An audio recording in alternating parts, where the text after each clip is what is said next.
네, 안녕하세요. 빵콩남입니다. 오늘은 ESPN 리그 예상 순위가 업데이트가 돼서 한번 그거를 갖고 얘기해 볼 거고요. 또 야후 판타지 리그, 로티쉐리 리그에서 좀 많은 선수 이동이 있었습니다. 그래서 그거를 분석해 보는 시간. 네, 그래서 오늘은 하루 종일 분석만 하다 끝나는 시간으로 한번 마련해 봤습니다. 네, 리뷰를 읽어드리려 했는데 리뷰가 아직 없네요. 그래서 리뷰도 좀 달렸으면 좋겠네요. 그리고 제가 ESPN 리그 드래프트만 올렸었는데 야구 판타지 리그 드래프트도 올려드리도록 하겠습니다. 이거는 ESPN과는 좀 다른 방식으로 진행되다 보니까 ESPN 리그와 비교를 했을 때 픽이 굉장히 좀 요동칩니다. 네, 의외의 선수들이 위로 많이 치고 올라오기도 하고 또 떨어지기도 하고 그랬는데 이거 하면서 많이 비교를 하시면서 이 트렌드는 어떤가라고 한번 분석을 개개인적으로 한번 해보셨으면 더욱더 경험을 쌓고 좋은 경험이 될 것 같습니다.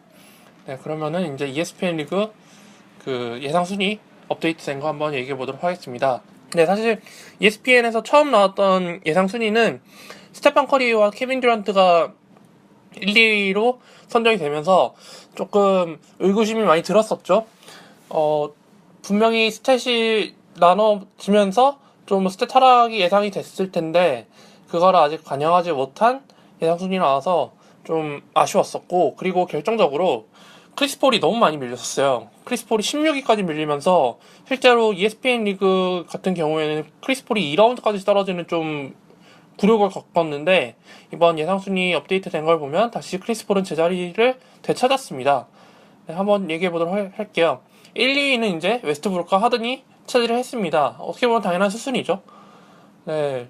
하든 같은 경우에는 덴토니 감독이 아예, 네, 너가 이제 주전이다, 에이스다라고 천명을 했고, 또 포인트 가드로도 많이 뛰게 할 생각이라고 합니다. 그렇게 해서 베벌리가 좀 많이 피해를 입겠죠. 물론, 베벌리가 사실 스탯을 뽑아내는 선수는 아닙니다만, 그래도 그 베벌리만의 유니크한 매력이 있었거든요. 스틸이 좀 있고 3점도 좀 되고 득점은 좀 없지만 어시스트도 백업 포인트 가드로는 나쁘지 않은 정도였는데, 이제 하든이 포인트 가드를 맡고 에릭 고든이 슈팅 가드로 뛴다면 베벌리가 좀 뛸 자리가 더 없어지지 않을까 싶은 생각이 듭니다. 그리고 또 라이언 앤더슨까지 3점을 던질 수 있으니까 휴스턴 아마 진정한 3점 양궁 농구를 펼치지 않을까 싶습니다. 그리고 이제 3위. 웨스트브룩 얘기를 깜빡했는데, 웨스트브룩은 사실, 뭐, 다들 예견하시죠. 어느 정도 잘 해줄 거다. 근데 이제 제가 조금 걱정하는 거는, 웨스트브룩도 좀 부상의 위험이 좀 있지 않을까. 물론 강골이긴 합니다만은, 최근 3시즌 전에 수술을 받아가지고 시즌 아웃된 적이 있기 때문에, 조금 조심해야 될 필요가 있을 것 같고, 다만 이제 웨스트브룩과 하든이 좀 관심을 두고 지켜봐야 할 점은 평어치를 10 이상 찍어낼 수 있을 것인가. 네. 그래서 2016년 웨스트브룩 성적이 10.4헛이었거든요, 평균. 그래서 웨스트브룩 2년 연속 성공할 수 있을지, 그리고 제임스 하든이 지난 시즌 7.5개였는데 과연 평헛이 10개까지 가능할런지, 네, 좀 지켜봐도 될 것 같습니다. 그리고 3위로 카린 서니 타운스가 뽑혔습니다. 사실 2년차 신인이 탑3로 뽑히는 건 정말 오랜만에 보는 것 같은데, 앤서니 데이비스가 2년차 시즌에는 3위까지는 못 올라왔던 것 같고 5위 내에서 머물렀던 것 같은데, 그러다 이제 다음 시즌에 2위까지 올라갔었죠. 앤서니 타운스가 두 번째 시즌 만에 3위까지 올라간 거는 이 선수도 어느 정도 이제 탑 프로스펙트에 올라서지 않았나 싶습니다.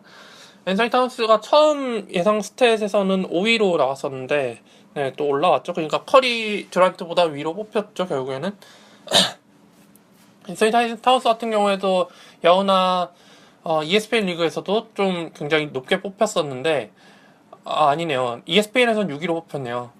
1, 2, 3위가 이제 좀 커리, 르브론, 듀란트다 보니까, 타운스가 상대적으로 좀 밀리긴 했는데, 어쨌든, 웨스트브룩, 하든, 그 다음에 타운스로 이어졌었고, 야후는 타운스를 1픽으로 뽑았었습니다.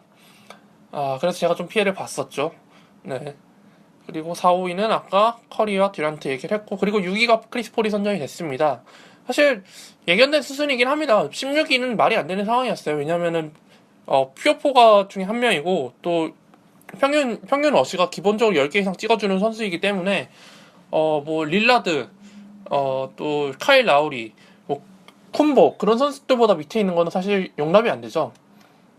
그렇다고 그 선수들을 제가 비하하는 건 아닙니다만 크리스 폴만의 그 특별한 그게 있기 때문에 절대 그 실력이 그렇게 어디 떨어지지 않을 거라고 생각을 했었습니다.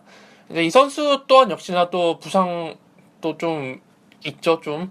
그러니까 이 선수가 뭐 십자인대가 나가고 그런 정도는 아닙니다만 잔부상들이 조금 있어가지고 네 조금 조심을 해야 될 필요 있긴 한데 일단 이번 시즌에는 부상이 있기는 없는 거 봐서는 시즌을 잘 준비하고 있는 것 같긴 합니다. 또 그리고 이제 클리퍼스 같은 경우에는 이제 크리스 폴, 또 그리핀이 계약 시즌 마지막 해기 때문에 약간 사활을 걸 수도 있을 것 같아요.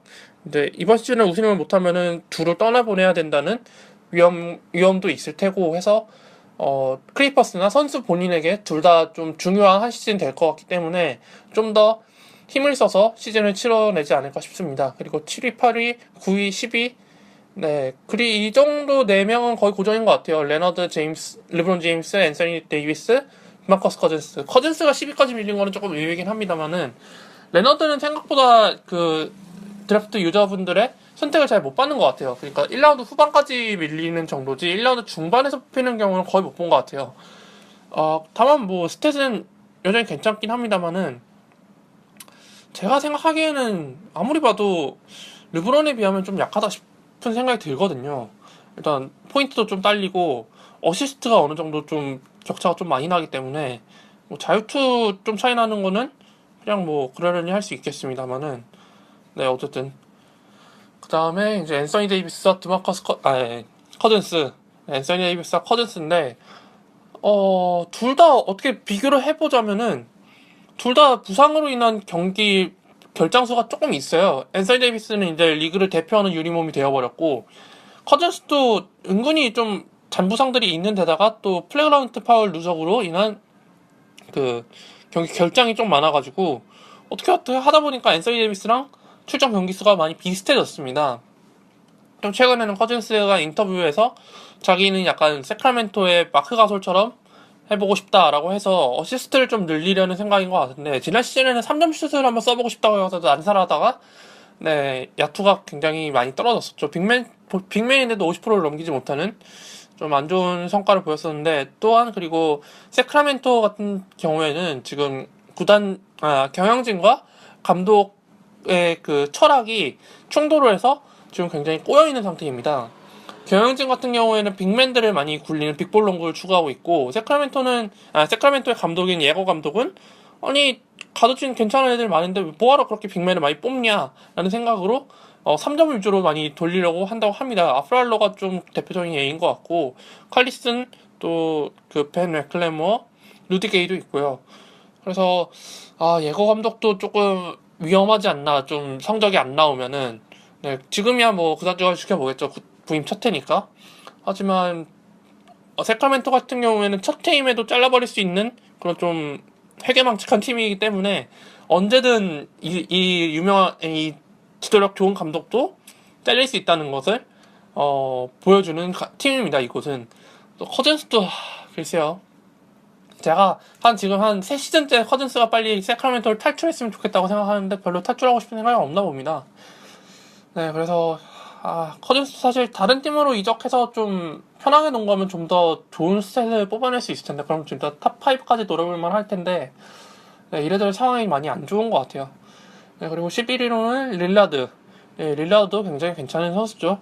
근데 뭐 이 정도의 그 위치에 있던 선수이기 때문에 별 말은 안 하겠습니다. 뭐 거의 이제 그 밑까지는 어느 정도 고정이고 30위권 때부터 다시 얘기를 시작해 보자면 네, 클레이 탐슨이 32위로 내려왔습니다. 이것도 보정이 된 거죠, 어느 정도. 평균 22.1득점이었던 지난 시즌에 비해서 이번 시즌은 20점을 넘기지 못하는 예상 스탯이 나왔고, 또 3점 슛도 0.5개 줄어들었고, 네, 출전 시간은 1분 정도 줄었다고 하는데, 글쎄요. 골든 스테이트도 이번 시즌 좀 출전 시간 관리를 많이 해주겠다고 스티브 커 감독이 밝혔기 때문에, 주전들이 쉬는 휴식에 있어서는 굉장히 철저하게 보장을 받을 것 같습니다. 그래서 조금 아쉽다고 생각을 했던 게 커리가 만약에 풀타임을 소화를 했었다면은 아마 웨스트브룩이나 하든보다 더욱더 좋은 스탯을 뽑아낼 수 있었을 텐데 거의 한 30분대 초반에서 32분 거기까지만 뛰고 거의 이제 휴식하러 들어가기 때문에 조금 그 점에 있어서는 좀 손해가 있는 것 같긴 해요. 그래도 워낙 잘하는 선수이다 보니까 그래도 뽑으시는 분들이 많은데. 네, 그리고 그 다음에는 37위 네, 드러먼드.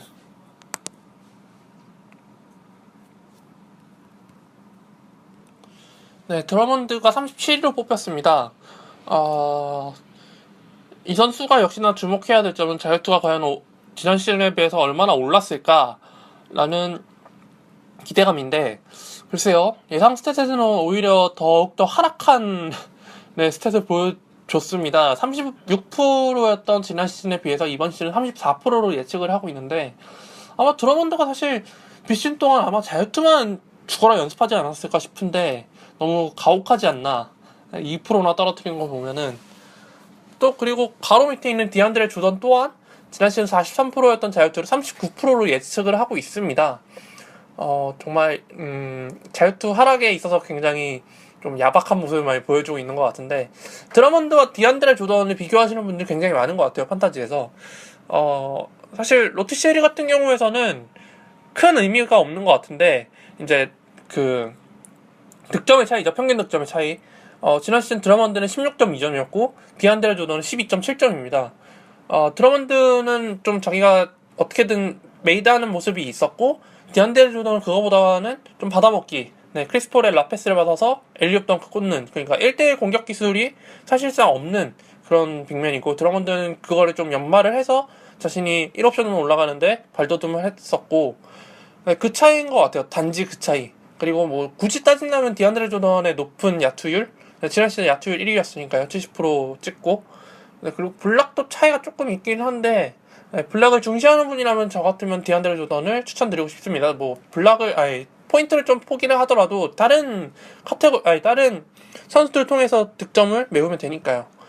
네, 그리고 드러먼드도 나쁘진 않죠. 근데 이제 드러먼드 같은 경우에는 글쎄요, 좀 더 높게 뽑히지 않을까 싶은데, 디안드레 조던보다는. 네, 어쨌든 예상 순위에서는 37, 38위로 뽑혔고, 그 다음이 마크 가솔. 네, 마크 가솔이 최근에 이제 자신의 발부상이 다 나았다라고 밝혀서 이제 성공적인 복귀만 앞두고 있는데, 이제 성공적인 복귀만 한다면 아마 39위에선 충분히 벗어나지 않을까 싶습니다. 이제 멤피스 또한 마크 가솔의 부상을 항상 체크를 할 테니까 아마 오래 뛰게 하지는 않을 테지만 뭐 휴식 차원에서 결장을 시키는 경우도 좀 생길 거고 해서 한 이번 시즌에는 10경기 정도 결장을 예상을 하는데, 뭐 지난 시즌하고 거의 비슷한 스탯이네요. 네, 그래서 마크 가솔 뽑으신 분들은 뭐 더블까지 기대는 하지 않으시면 안 될 것 같고, 그냥 딱 그 정도만 기대하시면 될 것 같아요. 마크 가솔의 평상적인 스탯. 네, 그리고 이제 43위로 고베어. 네, 고베어가 어쨌든 저번에도 한 이 정도였나요? 조금 더 낮았던 것 같은데 어쨌든 조금 올라왔습니다. 사실 제가 제일 좋아하는 선수 중에 한 명인데 너무 득점이 빈약해서 뽑진 않았었습니다. 네, 득점에 인한 로스가 굉장히 크더라고요. 생각보다 H2HA 같은 경우에는 좀 많이 컸고, 롯데시리기는 블락이 워낙 좋기 때문에 좀 상쇄가 될 것 같은 느낌이 듭니다. 네, 아무래도 누적 스탯이다 보니까. 네, 그리고 론도가 45위로 올라왔네요. 뭐 론도 같은 경우도 크리스 폴과 같은 퓨어 포인트 가드로 네, 평균 15시 이상을 찍어줄 수 있는 선수이기 때문에 당연히 높은 순위에 안착할 거라고 생각을 했지만, 역시나 이 선수 또한 자유투가 안 되기 때문에 자유투를 생각하시는 분들이라면 글쎄요, 좀 많이 고민을 하셔야 될 것 같습니다. 그리고 그 다음이 요키치입니다. 사실 요키치 같은 경우에는 예상 순위가 굉장히 좀 생각보다 높게 나와서 드래프트를 할 때도 많은 분들이 좀 꺼려하는, 네, 예측이 잘 안 되기 때문에 일단 패스를 하는 분들이 꽤 많았는데 글쎄요, 저는 그렇게 빵 터질 것 같다는 생각은 안 들거든요. 왜냐면 너키치 있죠, 또 페리드도 있죠 해서 좀 나눠 먹을 것 같기도 합니다만은, 글쎄요, 요키치가 뭐 초반에 잘 해준다면 아마 주전을 잡겠죠. 그럼 이제 페리드가 트레이드 되는 수순을 밟을 테고, 글쎄요. 그렇다고 이 선수가 막 더블들, 글쎄요. 모르겠네요. 일단 예상 스탯에서는 26분 정도 출전을 하고 예측을 하고 있는데 30분을 넘긴다면 아마 더블 가능하겠죠. 30분을 넘긴다면. 네, 넘기지 못한다면 더블은 조금 힘들지 않을까. 네. 근데 어쨌든 지난 시즌 21분 뛰고 10득점에 7리바운드 기록한 건 굉장히 순수 스탯이 굉장히 좋았다는 것을 뜻하기도 하죠. 또 자유투 또한 81%를 찍은 거면은 빅맨 치고 굉장히 슈터치가 부드러운 거이기도 하고요. 그리고 그 다음으로는 53위로 슈레더가 뽑혔습니다. 예전 그 예상 스탯에서 100위 대 초반으로 뽑혀가지고 이 선수가 왜 이렇게 밑에 있는지 모르겠다고 했었는데 보정이 됐죠 또. 예상 스탯으로 주목해야 될 점은 어시스트가 6.4개로 늘어났습니다. 득점 또한 늘어났고. 다만 제가 조금 걱정되는 거는 하워드와 공존이 가능할지가 조금 걱정이 됩니다. 이 선수도 약간 좀 달리기에 능한 선수인 걸로 알고 있는데 하워드는 아무래도 서공보다는 지공 쪽을 좀 추구를 할 것 같아요. 밀셈은 사실 뭐 그런 거 신경 안 쓰고 그냥 잘 플레이할 것 같은데 네, 하워드가 좀 겹친다면 하워드가 좀 충돌한다면은 좀 피해를 입지 않을까. 제로잭이 오히려 지공 상황에서는 좀 더 강점을 보일 수 있지 않을까 싶어서 조금 우려가 되긴 합니다만 그래도 스탯은 잘 뽑아낼 거라 생각합니다. 올 시즌 좀 기대되는 신인 포인트 가드라고 보시면 될 것 같아요. 그리고 러셀이 66위로 뽑혔습니다. 러셀 같은 경우에는 아예 지난번 예측 순위에서 아예 제외됐던 선수 중에 한 명이에요. 왜 이 선수가 제외됐는지, 네, 문제가 있었는가 싶을 정도로 정말 완전 개차만 취급을 했었는데, 66위. 네, 노비츠키 웨이드 다음으로 뽑혔네요. 네. 근데 스탯이 뭐 그렇게 나아진 것 같지는 않네요. 어시스트가 3.3개, 3.9개로 늘어났는데, 글쎄요. 좀 더 많이 늘어날 것 같지 않나요? 뭐 나름 그래도 이제 포인트 가드 노릇을 할 테고 조던 클락슨보다는 훨씬 어시스트 뿌리는 그게 있을 텐데 네, 좀 어시스트 평균치를 너무 낮게 쳐준 거 아닌가 싶습니다. 뭐 득점은 조금 늘어났고 3점도 조금 늘어났는데 글쎄요. 제가 생각한 기대치보다 너무 낮게 나와서 조금 그렇네요. 저는 한 5개 정도까지는 가능하지 않을까 싶었거든요. 또 이 선수가 지난 시즌에 잘했던 경기 같은 경우에는 30득점 8어시까지 갔었고 해서 충분히 터지기만 한다면 좋은 모습을 보여줄 텐데 지켜봐야 할 것 같습니다. 네, 바로 다음으로 데빈 부커 67위로 뽑혔습니다. 이 선수는 이제 평균 20득점을 예측을 하고 있을 정도로 굉장히 ESPN에서 고평가하고 있는 선수 중에 한 명인 것 같습니다. 이 선수의 관건은 그거죠. 둘 중 한 명이 트레이드 되느냐 안 되느냐. 네, 안 된다면 사실 지난 시즌 스탯을 못 벗어날 것 같고 트레이드가 된다면 2017 프로젝션처럼 될 가능성이 굉장히 큽니다. 네, 그 갈림길에 서 있죠. 데빈 부커는 어쨌든. 글쎄요. 트레이드 데드라인 다가오면 아마 한번 피닉스가 찔러보지 않을까 싶습니다. 그리고 그 다음으로는 시몬스가 73위로 뽑혔네요. 이 선수도 지난번 예측에서는 없었죠. 네, 그랬는데 이제 추가가 됐습니다. 야후에서는 100위권대 초반으로 뽑혔었는데 또 많이 올라왔죠.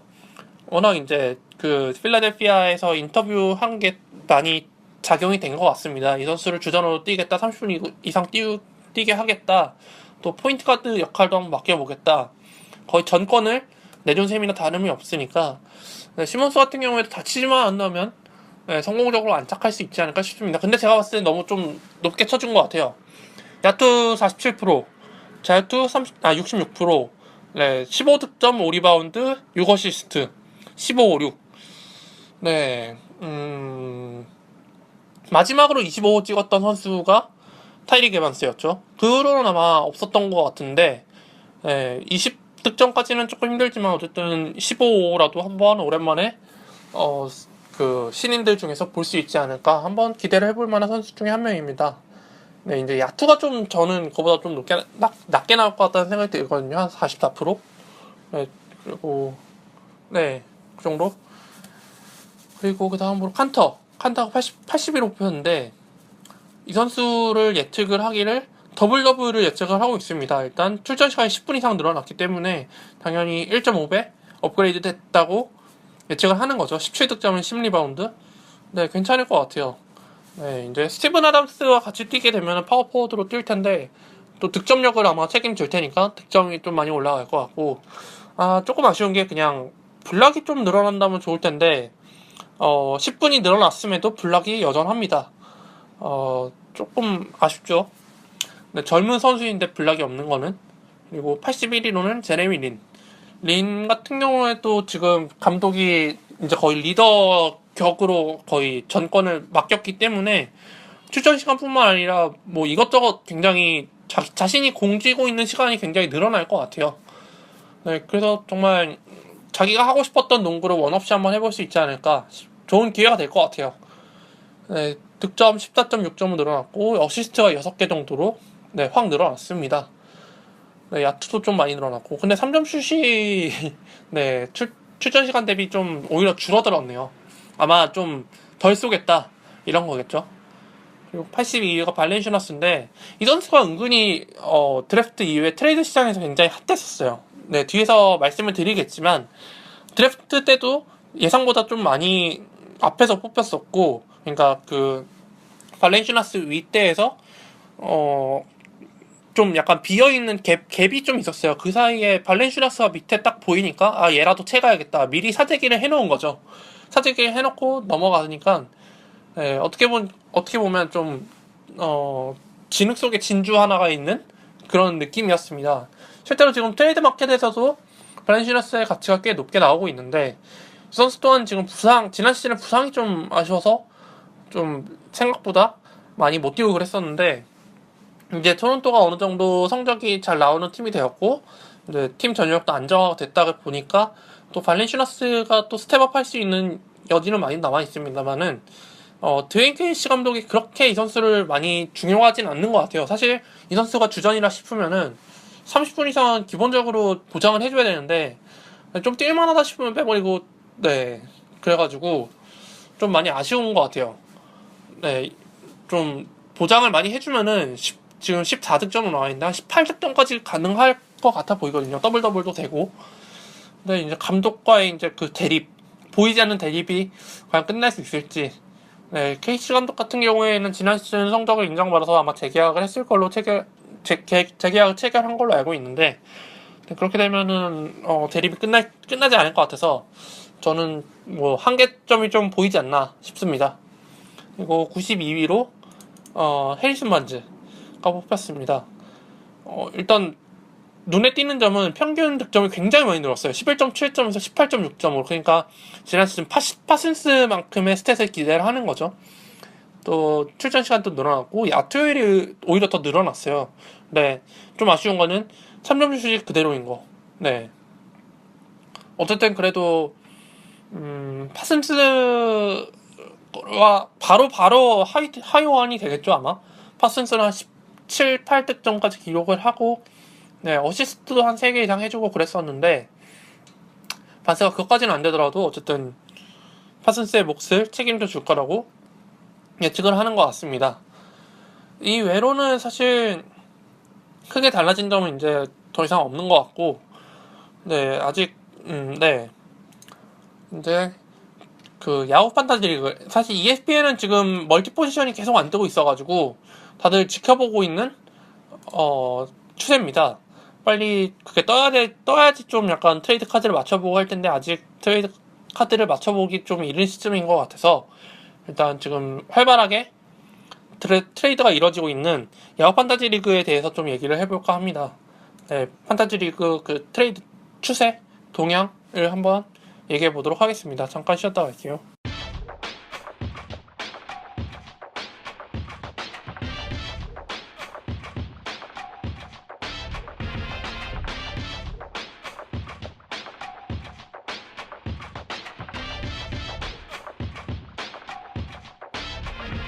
네, 돌아왔습니다. 이제 야구 판타지 리그 트레이드 그 결과 및 분석을 한번 해보도록 하겠습니다.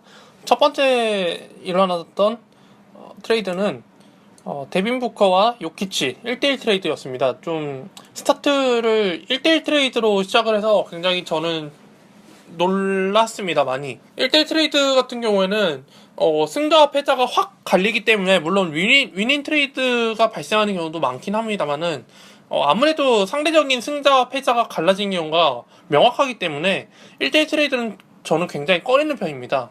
그러니까 어느 정도 좀 여지를 줘야죠.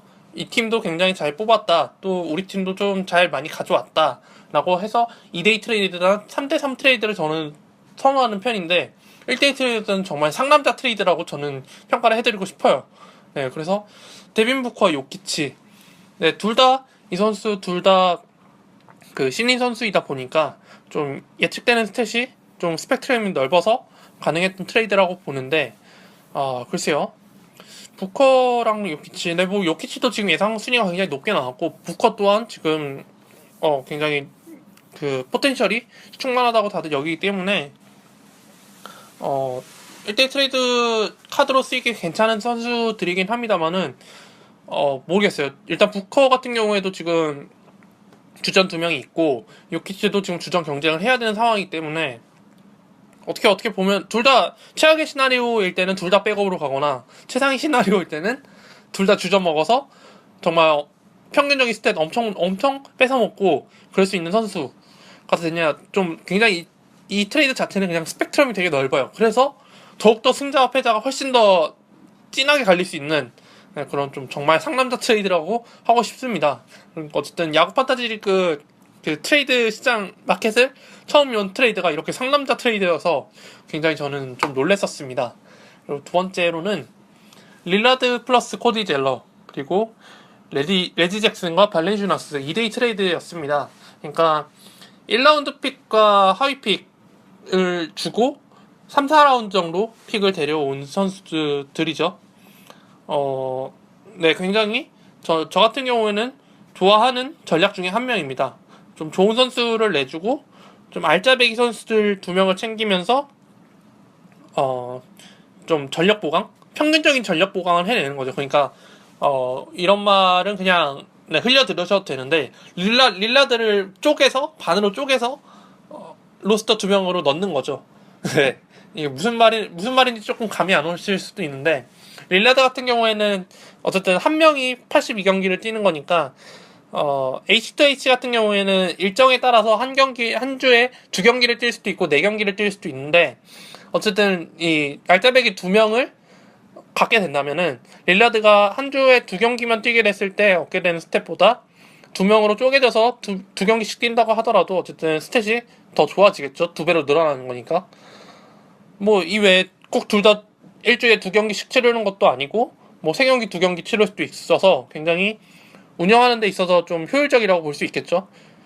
또 그리고 이제 릴라드를 받으신 분들 같은 경우에는 코디 젤러 같은 좀 하위 픽은 그냥 FA로 버려도 상관이 없으니까 로스터 한 명을 그러니까 비워낸 거죠. 네, 필터링용이죠. 그래서 FA에서 좀 더 좋은 선수를 챙길 수 있는 기회를 마련한 거죠. 그러니까 확실한 그 에이스를 얻는 대신. 그래서 굉장히 저는 이상적인 조합이라고 생각을 합니다. 이 트레이드에 있어서는. 사실 그 팀 전력까지 분석을 해보진 않았습니다만은 그냥 트레이드만 딱 놓고 봤을 때 왜냐면은 그 팀 전력까지 생각을 해서 얘기를 드리자면은 너무 복합적인 얘기로 흘러가서 저희 리그에 속하지 않으신 분들께서는 얘가 지금 뭐라 그러는 건지 조금 이해가 되지 않으실 수도 있을 것 같아서 저는 그냥 트레이드에 관해서만 저는 얘기를 드리고 있는 겁니다, 지금.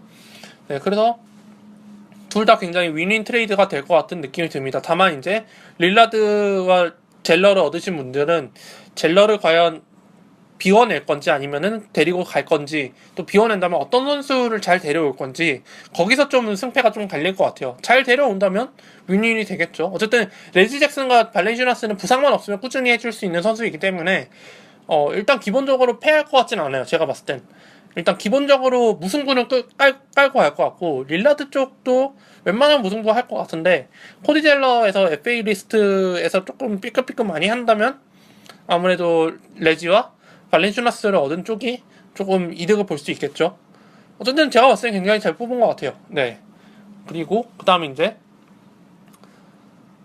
빅 트레이드가 하나 일어났었는데 앤서니 데이비스, 마크 가솔, 에이버리 브래들리 그리고 케빈 듀런트, 데릭 페이버스, 조던 클락슨 3대3 트레이드가 발생이 됐습니다. 글쎄요. 어떻게 보면은 좀 밸런스가 안 맞는 것 같다 싶은데도 또 어떻게 보면 밸런스가 맞는 것 같기도 하고 굉장히 오묘한 트레이드인 것 같아요. 처음 봤던 느낌은 앤서니 데이비스와 마크 가솔 두 명 어떻게 이걸 한 방에 다 내주지? 라고 해서 이러면은 비토를 때려야 되는 거 아닌가? 이거 좀 밸런스 파괴의 우려가 있지 않은가 싶은데 또 상대팀 보니까는 케빈 듀란트랑 데릭 페이버스예요. 페이버스가 물론 마크 가솔이나 앤서니 데이비스에 비하면 아래 티어인 건 맞지만 그래도 이 선수도 어느 정도 해주는 게 있기 때문에 한 18득점에 7리바운드 그 정도는 해주는 선수이기 때문에 어떻게 하다 보면 또 상세가 되지 않을까라는 생각이 들기도 합니다. 또 에이버리 브래들리와 조던 클락슨 뭐 이 두 선수 같은 경우에는 그 유저분들이 어떻게 보시느냐에 따라 달라질 것 같긴 합니다만은 일단 조던 클락슨 같은 경우에는 이제 코비 브라이언트가 은퇴를 하면서 수혜를 많이 입게 될 선수 중에 한 명이 되었죠. 클락슨 같은 경우는. 근데 다만 이제 어시스트보다는 득점 면에서 좀 두각을 보일 선수이기 때문에 어시스트 쪽에서는 조금 내려놔야죠. 에이버리 같은 경우에는 좀 락다운 디펜더 그런 느낌이어서 득점도 득점이지만 좀 스틸, 좀 리바운드, 약간 그런 수비적인 측면에서 좀 도움이 많이 될 선수여서 이래저래 좀 약간 좀 그들만의 팀 컨셉을 조금 바꾸지 않았나 라는 생각이 좀 듭니다. 사실 딱 봤을 때는 앤서니 데이비스, 마크 가솔 쪽이 좀 더 추가 기울었다고 저는 생각을 하거든요. 아무래도 마크 가솔이 이번 시즌 예상 순위가 좀 낮아서 그렇지 원래대로만 돌아간다면 사실 1라운드 후반, 2라운드 초반, 또 2라운드 중반까지 갈 수 있는 선수이기 때문에 묵직함만 두고 봤을 때는 앤서니 데이비스, 마크 가솔 쪽이 훨씬 더 좀 더 묵직하거든요.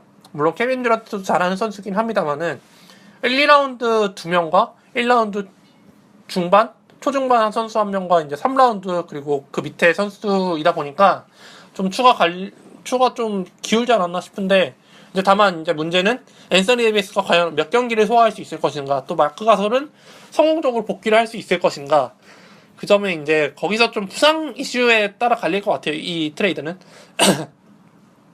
페이버스나 듀란트도 부상이 없었던 건 아니고 조금 있긴 합니다만 앤서니 데이비스와 마크 가솔은 시즈너급 부상을 한 번씩 당했기 때문에 좀 부상 이슈가 좀 관건이 될 것 같은 느낌이 듭니다. 이곳은. 그리고 그 다음으로는 데릭 페이버스와 데릭 페이버스와 로빈 로페즈, 그리고 클린트 카펠라와 드와이트 하워드입니다. 그러니까 페이버스를 받자마자 바로 트레이드를 해버린 거죠. 그래서 이 팀은 이거는 완전 그 빅맨들 트레이드였는데 딱 그 보여요. 뭐를 취하고 뭐를 버리는지. 카펠라와 하워드는 이제 더블을 기록할 수 있는 빅맨이 되었는데 카펠라 같은 경우는 이제 휴스턴의 주전 자리를 먹었으니까 더블을 기록을 하겠죠. 이제 다만 이제 두 팀 간의 차이는 자유투입니다. 자유투. 네, 로페즈는 빅맨 치고도 굉장히 좋은 자유투율을 보여주고 있고 페이버스도 빅맨 치고 괜찮은 68%, 69% 정도고 한데 카펠라와 하워드는 50%를 넘기지 못하는 자유투 꽝인 빅맨들입니다. 그래서 이제 자유투를 포기하는 대신 스탯을 고정적으로 찍어낼 수 있는 선수들을 데려왔고 반대급부로는 이제 자유투는 좋지만 더블은 조금 간당간당하고 어쨌든 뭐 그래도 견실한 빅맨, 네, 그걸 생각을 하신 거죠. 글쎄요, 이것도 이제 팀 성향을 바꿔버린 거니까 뭐라 말할 수는 없습니다만은 뭐 단지 누적 스탯만 보고 본다면 확실히 카펠라 하워드 쪽이 이득이겠죠. 하워드도 이제 부상만 아니면은 15, 15, 20, 20 가능한 선수이기 때문에. 그런데 이제 하워드가 좀 부상이 좀 걱정이 되죠. 허리 부상도 있고 무릎 부상도 있었고 해서. 네, 그래서 이제는 다음 트레이드. 네, 여기까지가 이제 확정 난 거고 그 뒤에 이제 예정되어 있는 트레이드가 한 6개 더 있습니다. 네, 되게 트레이드가 굉장히 많은 리그예요. 네, 처음에는 트레이드가 없을 것 같아서 좀 많이 걱정을 했었는데 오히려 더욱더 너무 활발하게 활동을 하시는 저희 유저분들 덕분에 네, 정말 활발한 트레이드 시장이 활성화되고 있는 것 같아요. 네, 그래서 이제 마지막 확정된 트레이드는 발렌슈나스와 포니의 너키치 1대2 트레이드입니다. 네, 야후에서는 1대2 트레이드가 가능하더라고요. 네, ESPN은 그게 안 되거든요. 무조건 그 인원수를 맞춰야 되는데, 야후는 어쨌든 그걸 하면은 한 명을 버리면은 되는 거니까. 네, 뭐, 절차의 차이죠. 네, 뭐, 2대2 트레이드도 사실, 말만 2대2 트레이드지, 그냥, 그, 로스터 비우는 그런 선수 한 명 끼워 넣어서 2대2 트레이드 맞춰내는 거지. 훨씬 야후는 그래도 좀 뭐라고 해야 되죠? 합리적이라고 해야 될까요? 네, 그런 거죠. 어쨌든 발렌슈나스가 또 트레이드 카드로 쓰였습니다. 상대는 포니에와 너키치인데 글쎄요. 너키치 같은 경우에는 발렌슈나스의 빈자리를 그냥 메우기 위한 센터 로스터 자리 채우는 용도인 것 같고 주 관심사는 포니에였던 것 같습니다. 사실 포니에도 굉장히 제가 기대하는 선수 중에 한 명이거든요. 올랜도에서. 이제 올랜도의 빅맨이 이제 3명이 됐고 부시에비치, 이바카, 비욘보 중에 비욘보와 이바카는 거의 공격력이 없다시피 하는 선수이기 때문에 그래서 이제 스윙맨들 쪽이 굉장히 중요해졌는데 거기서 이제 중심이 될 수 있는 선수가 포니이거든요. 그 옆에 에런 고든 있고 페이튼이 있긴 합니다만 페이튼은 아무래도 어시스트 신경 써야 되죠. 에런 고든은 글쎄요 좀 전방위로 활동하면서 이것저것 챙겨내야 되기 때문에 득점에 치중할 수 있는 선수는 포니에와 해조냐. 해조냐는 근데 백업으로 뛸 것 같고 어쨌든 포니에가 이번 시즌 저는 제가 봤을 때 평균 20까지 한번 노려볼 수 있지 않나 싶을 정도로 좀 기대를 많이 하고 있는 선수 중에 한 명입니다. 또 SGSF가 되는 멀티 포지션이어서 굉장히 매력적인 카드이기도 하고요. 그래서 발렌슈나스와 포니에 사실 1대1 트레이드만 해도 됐을 것 같아요. 네, 그래도 어느 정도 밸런스가 맞았을 것 같은데 변수는 역시 너키치입니다. 너키치가 과연 요키치와의 주장 경쟁에서 어떻게 결과가 나올런지 만약에 너키치가 이긴다면 이건 밸런스 붕괴죠. 근데 아무래도 요키치가 이길 것 같은 확률이 높기 때문에 너키치를 넣으신 것 같은데 글쎄요 제가 봤을 때 1대1 트레이드만 했어도 그냥 괜찮지 않았을까 싶습니다. 그러니까 팀 전력을 분석하지 않은 채 지금 트레이드만 보고 얘기를 했을 때는 1대1 트레이드로만으로도 가능했을 텐데 굳이 1대2까지 할 필요 있었을까? 라는 생각이 좀 듭니다. 이렇게 확정된 트레이드는 여기까지였고 이제 예정 네, 일단 지금 투표로 넘어간 트레이드들을 한번 얘기해 보도록 할게요. 1대1 트레이드로 첫 번째는 토비아스 해리스와 라이언 앤더슨이었습니다. 이 선수들 같은 경우에는 3점 슛의 유무죠. 네, 근데 저 같은 경우에는 토비아스 해리스를 좀 더 높게 치는 편입니다. 일단 내구성의 문제죠.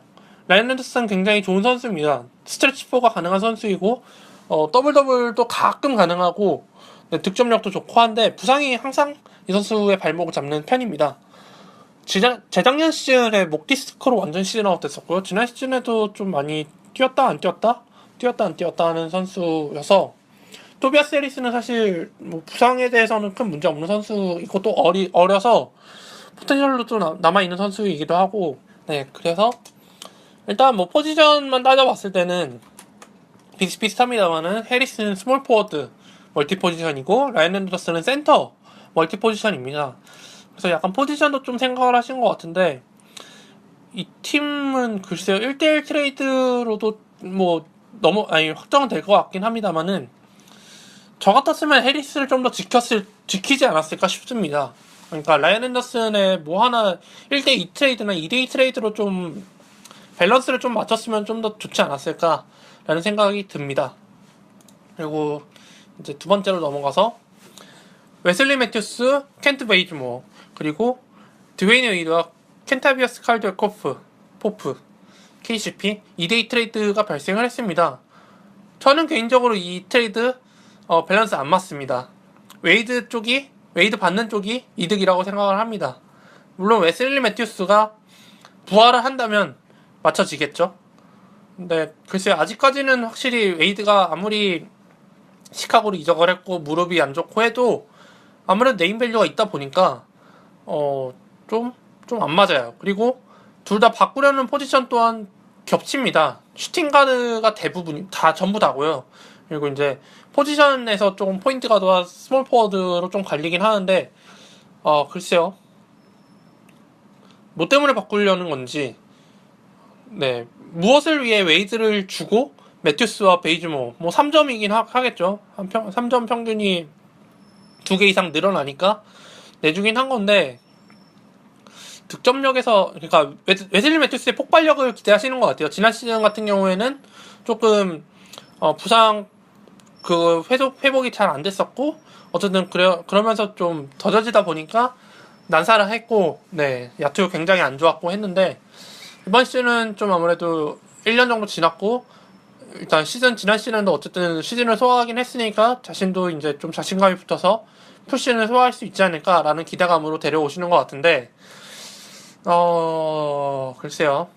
그럼 웨이드 말고 아니 KCP 말고 좀 더 다른 선수 좀 더 그 티어가 떨어지는 선수를 제시했으면 어느 정도 맞지 않았을까 싶습니다. 켄트 베이즈모어도 같은 경우에도 괜찮은 선수긴 합니다만은 이제 카일 코버가 아직 있고 좀 이 선수도 지난 시즌의 모습을 그대로 따라갈 것 같은 느낌이 많이 들기 때문에 조금 저는 밸런스가 안 맞다고 얘기를 해드리고 싶습니다. 뭐 일단 대충 아는 거긴 합니다만은 지금 매튜스를 받는 쪽이 유저분이 댈러스 팬이어서 좀 댈러스 선수에 대한 애착이 있기 때문에 이 트레이드를 진행하신 것 같은데 저 같은 경우에는 별로 네 이건 좀 더 카드를 다시 맞춰보았으면 좋겠습니다만 이미 투표로 넘어가서 좀 네 그냥 그대로 넘어갈 것 같네요. 그리고 그 다음 팀으로는 아이지아 토마스와 아로포드 그리고 카와이 레너드 이거 빅네임이죠. 카와이 레너드를 주고 네, 아이지아 토마스와 아로포드를 데려오는 트레이드입니다. 뭐 아까 앞서 얘기했듯이 릴라드 네, 릴라드와 레지 잭슨 발렌주나스 네, 딱 그런 느낌이 되는데 이거는 오히려 티어가 더 올라갔죠. 1라운드와 2, 3라운드 픽으로 올라갔으니까요. 네, 레너드 같은 경우에는 네, 스몰 포워드가 필요하다면 단지 챙겨도 좋은 선수이죠. 이제 거기서 또 아로포드, 아이지아 토마스 이 팀 또한 역시 그 보스턴 팬이신 분이 아이지아 토마스와 아로포드가 둘 다 보스턴 선수이기 때문에 애착을 갖고 데려오신 것 같은데 이건 굉장히 밸런스가 잘 맞는 것 같아요. 이제 다만 이제 후속 트레이드가 발생하게 될 텐데 이제 스몰 포워드가 없어지면서 스몰 포워드를 찾게 됩니다. 그 얘기는 잠시 좀 이따가 하도록 하겠습니다.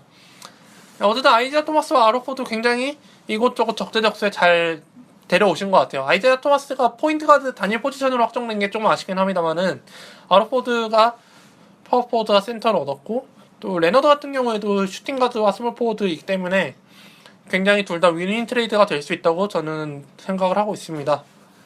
근데 이거는 사실 그렇게 뭐 득실 따지기도 애매하고 네, 일단 포지션이 다 다르기 때문에 그리고 얼추 밸런스가 맞기 때문에 이거는 그냥 금방 넘어갈 수 있을 것 같아요. 그리고 그 다음으로 네, 저희 팀에서 드디어 트레이드가 발생이 됐습니다. 그러니까 앞서 얘기하셨던 보스턴 팬분이 스몰 포워드가 없어지면서 저희 팀에 아무래도 스몰 포워드가 많다 보니까 트레이드 카드를 제시하셨고 저는 그거에 대한 카운터를 드렸었습니다. 그래서 트레이드가 성사가 됐습니다. 지미 버틀러와 크리스 던을 내주고 니콜라 부시에비치 그리고 데런 윌리엄스를 데려왔습니다.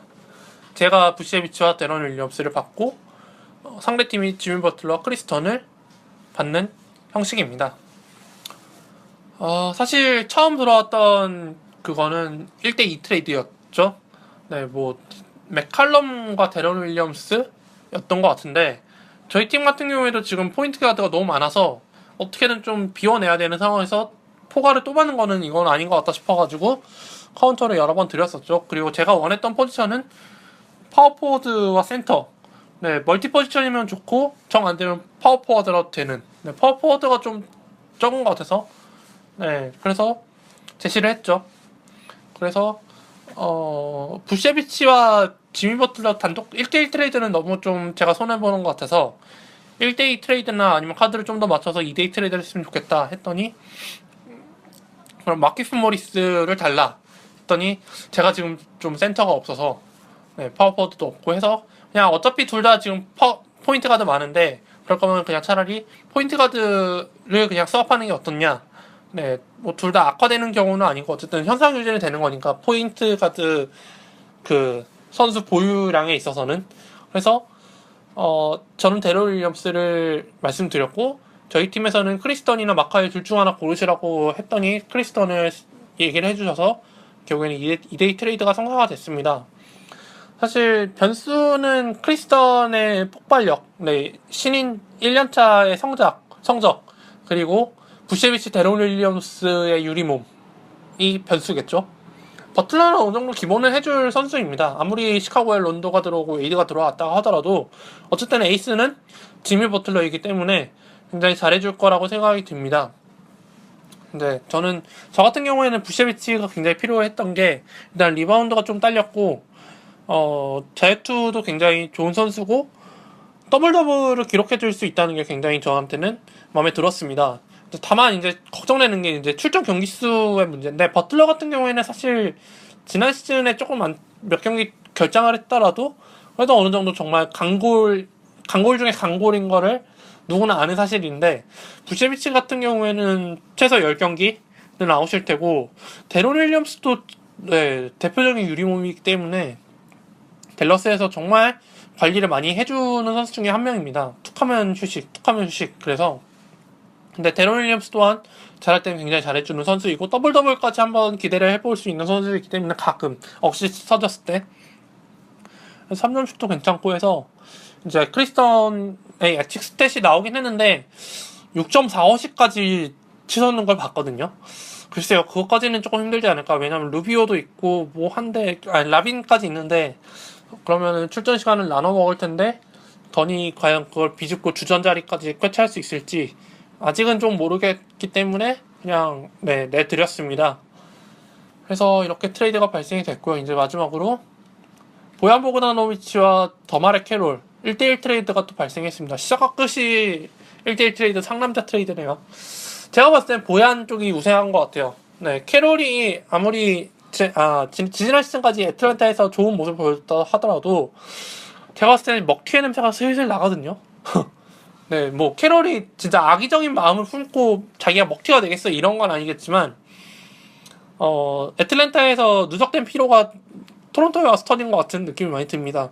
뭐 일단 이번 시즌 잘 준비하고 있다고는 하는데 보얀 보그다노비치에 갖추지 못한 포텐셜이 있기 때문에 네, 보얀이 과연 어느 정도까지 터질 수 있을 것인가. 일단 이 선수도 주전 자리를 거의 확보한 상태이기 때문에 또 크로아티아 대표팀으로 출전해서 굉장히 좋은 모습을 보여줬기 때문에 기대가 많이 되는 선수 중에 한 명입니다. 포니에까지는 아니더라도 포니에 지난 시즌급의 모습을 보여줄 수 있지 않을까 라는 생각까지 듭니다. 일단 지난 시즌만 하더라도 26분 뛰고 3점슛 1.6개 11.2득 득점은 좀 낮았긴 합니다만 지난 시즌 막판에 브룩 로페즈 이제 시즌 휴식하고 할 때 막 40몇 득점씩 넣고 막 그랬었거든요. 그래서 보얀도 진짜 포텐 터지면 장난 아닐 것 같아서 더마레 캐롤은 사실 아무리 포텐이 여기서 더 터지기가 쉽지도 않을 뿐더러 토론토 팀 자체가 좀 완성된 전력이다 보니까 캐롤이 활개치고 다니기는 쉽지 않을 스페이스일 것 같습니다. 그래서 저는 개인적으로 보얀이 좀 우세일 것 같아요. 왜냐면 둘 다 하위권 라운드에서 뽑힌 선수들이거든요. 캐롤은 부상 이슈 때문에 쭉쭉 밀리다가 겨우 뽑혔고 보얀도 아직은 조금 모르겠다는 형식으로 밀리다가 막판에 뽑히긴 했습니다. 어쨌든 포텐셜이 굉장히 높은 편이기 때문에 저는 보얀 쪽으로 좀 손을 들고 싶습니다. 네, 이렇게 얘기를 해봤습니다. 오늘 좀 제가 목 상태가 좀 안 좋은가 봐요. 네, 뭐 물도 많이 마시고 했는데 목이 계속 쩍쩍 갈라지네요. 그래서 일단 시즌 개막 전까지는 뭐 일주일 그거 기한을 맞추지는 않을 예정입니다. 일단 시즌 개막하면은 일주일 딱딱 맞춰서 할 셈인데 개막하기 전까지는 뭐 스토리 좀 방송을 할 만한 주제가 나오면은 바로 녹음할 생각이고요. 일단 이제 어느 정도 한 달도 남지 않은 상황이 왔고 또 이제 트레이닝 캠프가 열렸고 또 시범 경기도 이제 곧 시작을 하니까 이제 시범 경기 시작하면서 스탯을 확인하면 대충 이 선수가 잘할지 못할지 굉장히 도움이 많이 되실 겁니다. 그래서 시범 경기 많이 챙겨 보시면 좋을 것 같고 또 이번 화도 재밌게 들어주셨으면 좋겠고 리뷰 좀 남겨주십시오. 네, 리뷰 좀 남겨주십시오. 구독하기 도 좋고 네 별점도 좋고 다 좋습니다. 야후 판타지 리그 드래프트 사진은 최대한 빨리 올려드리도록 하겠습니다. 그럼 오늘 여기까지 하도록 하겠습니다. 감사합니다. 감사합니다. 감사합니다. 감사합니다. 감사합니다. 감사합니다.